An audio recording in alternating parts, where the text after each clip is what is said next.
Chapter 4. Sunday, 23rd January.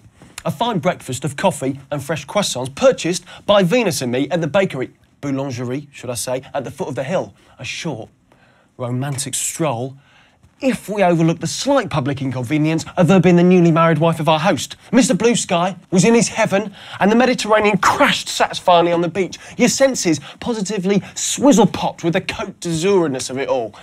Even without our trip, the kitchen cupboard was not exactly bare. Essential items left by the caretaker. 1, a baguette. 2, a bag of coffee. 3, a bottle of red wine. Don't you just love the French? They've certainly got their priorities right. Not that the vicar was happy. He was still continuing his caffeine cleansing and ate his feeble little French pastry with a cup of hot water and a splash of milk.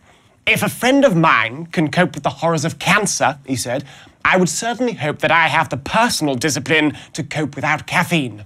But why would you want to, dear heart? Asked Lord Crappeney, who'd emerged apparently none the worse from his drinking spree.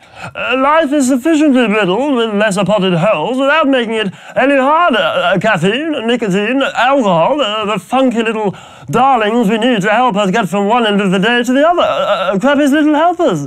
It's part of modern living, like the calming scent of lavender that wafted from the Crappeney bathtub this very morning. I still found his voice so slurred and guttural that it was hard to understand. These are personal choices which work for you.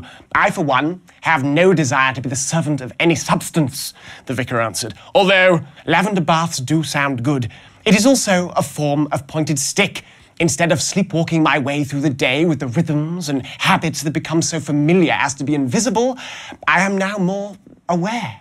But you know all this. Indeed we do we not, punksters?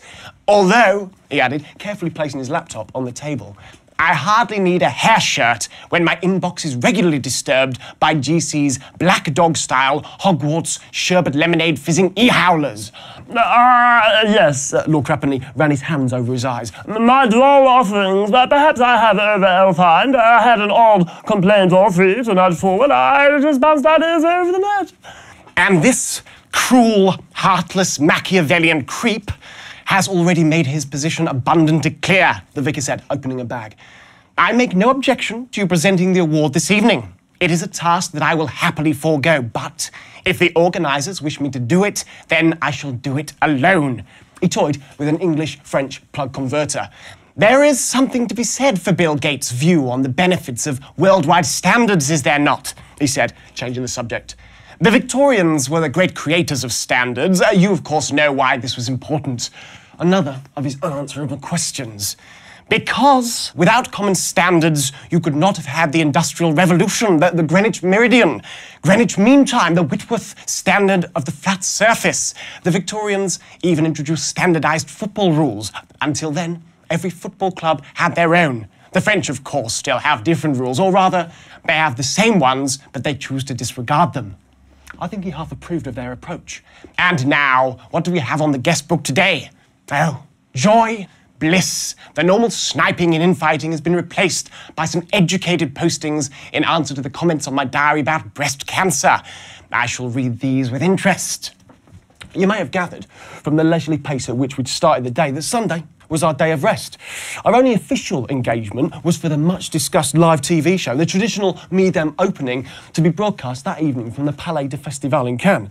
I say our only official engagement, but in truth, of course, I was not invited. Only the great, the good and those with big hair. The sort of event that the vicar would normally have avoided like a pint of beer, with the alcohol still in it. It would be hard to exaggerate my loathing for such events. Nothing could fill me with greater dread, as he might have said it, and probably did. On this occasion, he was forced to take his alcohol like a man, as he was presenting a Lifetime Achievement Award to Dave Carling. And Dave, besides being a former band member with Lord Crappeney, was, in very large letters, Me-Them's Person of the Year. And boy, did we know it. Inside our Me-Dem bags was a 50-page magazine filled with such rubbish as Billboard congratulates you on this special honour, or the sickly, your musical friends in Sweden greet a friend and partner who inspires, motivates and moves them. Yuckety yuck. A wonderful man. I loved working with him, the vicar had said. But note how the industry only honours him now that he wants to be a record label executive. There's nothing they love more than a musician who actually wants to be a suit like them. It makes them feel that maybe they have got the best jobs after all. Now, next time, the BBC needs some good publicity because penny-pinching misers with no heart in their souls are moaning about the licence fee. They should arrange to broadcast this Midem Spectacular as produced by French TV's very own EDF1. It was so bad that I feel a poem coming on. Working title, The TV Show That Punk Missed. Who started the tapes so the band had no time to find their place and start to mime? Who filled the compere, combing his hair and failed to say he was live on air? Who gave the drugs to the headline act? Who lost her place and asked to go back? Which on a live show looks like shit at the TV show that Punk missed? Oh yes, the audience laughed till they pissed at the TV show that Punk missed. It was lucky the vicar had the presence of mind to forget the auto-cue and learn his lines, because most of the compares lost their place and ended up with egg on their face, which made the audience boo and hiss at the TV show that Punk missed. Oh yes, the audience laughed till they pissed at the TV show that Punk missed. All very amusing, but I'm straying away from my plot. Plot? What's that? Does anyone have one that they can sell me? The TV Spectacular, with all its glorious disasters, is nothing more than a sideshow. Several more important things happened during the day. The first was that the Free Music Forum, which had been involved in that scarifying little stunt on the plane, reared their ugly head again. I just finished the task that the vicar had set me for the day, completing a new blog for the mysterious case of Billy's G-string, which I hope that you've already seen, when we received a telephone call for the vicar from a certain Stig Bonkvist, owner of OSV, the large Swedish record label. I called the vicar down from his room. He no doubt hurled his ritual question at me. Will this call enrich me? Will I look back in years to come and say, thank you, God, for this call? Before turning his annoyance on the caller. And I'll tell you what he said next time. I think we've been here before, haven't we? That boy's not good.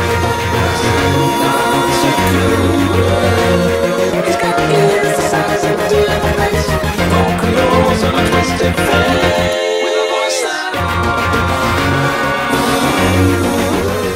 Vandals have reached the gates of Rome, punk. Pretty soon, they will be tearing down the citadel. The old order changeth, as it does everywhere. Even with architecture, unfortunately, he patted his book. In fact, perhaps, punk, you could take down a version of my press release, as I somehow suspect that Mr. Blomqvist will not be using it. I picked the CD up and turned it over. I was shocked, no, flobbergobbled, no, scarified to notice that there is a post-it on the back, like the one on my Midem pass, with another handwritten message.